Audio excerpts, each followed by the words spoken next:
Welcome to my YouTube channel. My name is Kelvin Johnson. This is SCCM training part 17. In this training, we are going to be configuring our discovery method. So now we've actually configured our boundaries and boundary groups. So it's time to actually configure our different discovery method, because without actually configuring your discovery method, your device or users groups will not be actually discovered by your configuration manager. So if I go to my assets and compliance, and here you can see I have my users. So under user, you can see at this moment we have no items found. And if I go to devices, under devices, you can see we only have one device, which is the device I installed this configuration manager. So for your configuration manager to discover all other devices on your system, so what you need to do is to go to administration, and here you can see we have the under administration we have the hierarchy configuration. Under hierarchy configuration, you can see we have the discovery method. So the first method we have here is what we call the Active Directory Forestry Discovery.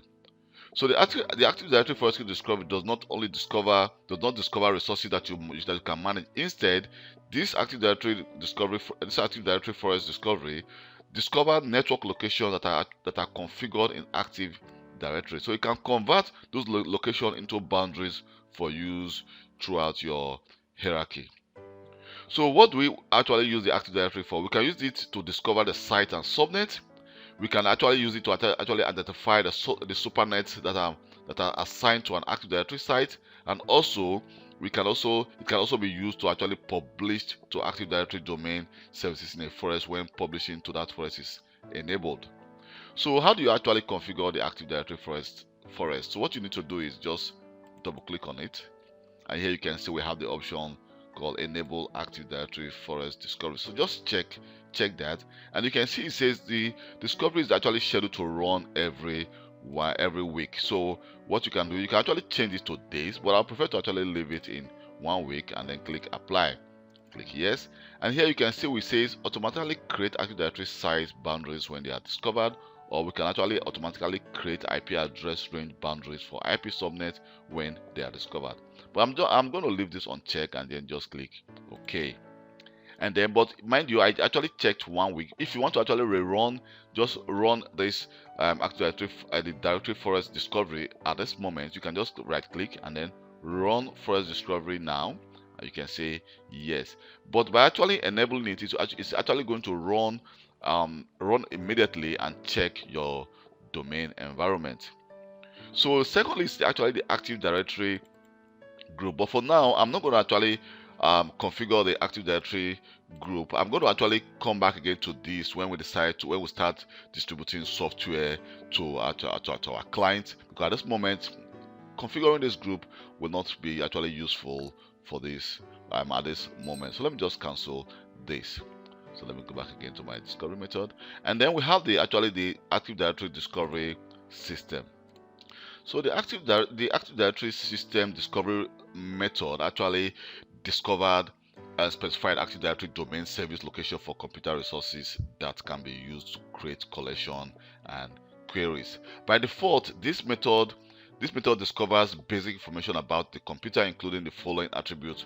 For example, we have the computer name, we have the operating system and version, Active Directory container name, the IP address, and the last logon. So if device have been discovered, you will actually see that these devices have for example, the computer name and some Active Directory container name, IP address. It is actually this system discovery that allows you to actually discover those properties of this, or the attribute of this device. So what we need to do here, we're going to actually click enable the Active Directory system discovery, and then it says we're going to click the Active Directory containers. Just select that, and we're going to browse to our domain. Here we can see we can actually browse to a specific container, but I'm just going to select my domain, and then you can see here it says discover object within Active Directory group. I'm just going to leave that on check and say use the computer account of the site server. So here I'm going to click OK, and also we have the polling schedule. You can see it says the full discovery polling schedule is going to occur every 7 days, but mind you, you can actually change this. Let me just change this to like every day, and then click OK. And also the Active Directory attribute, you can see some of the attributes you can actually configured here if we want to actually select some specific attributes. And we also have the option here. It says only discover computers that have logged on to the domain in a given period of time. I think this is actually a good option if you are working in a very big environment. So if you work in a very big company and you have thousands of computers, you don't want the configuration manager or your endpoint configuration manager to actually discover devices which have not been logged on for the past 90 days or for like 6 months or 1 year. So you want to only discover devices that have been configured for the past 90 days. So you can actually just check to only discover computers that have logged on to the domain in a given period of time. We can actually change the days to like 30 days, but mind you, if you check 30 days, you know, sometimes users goes on holiday. Users are also someone can be sick, so it is actually a best practice to actually just select 90 days, or you can actually select 100 days. It says only discover computers that have updated their computer account password in a given period of time.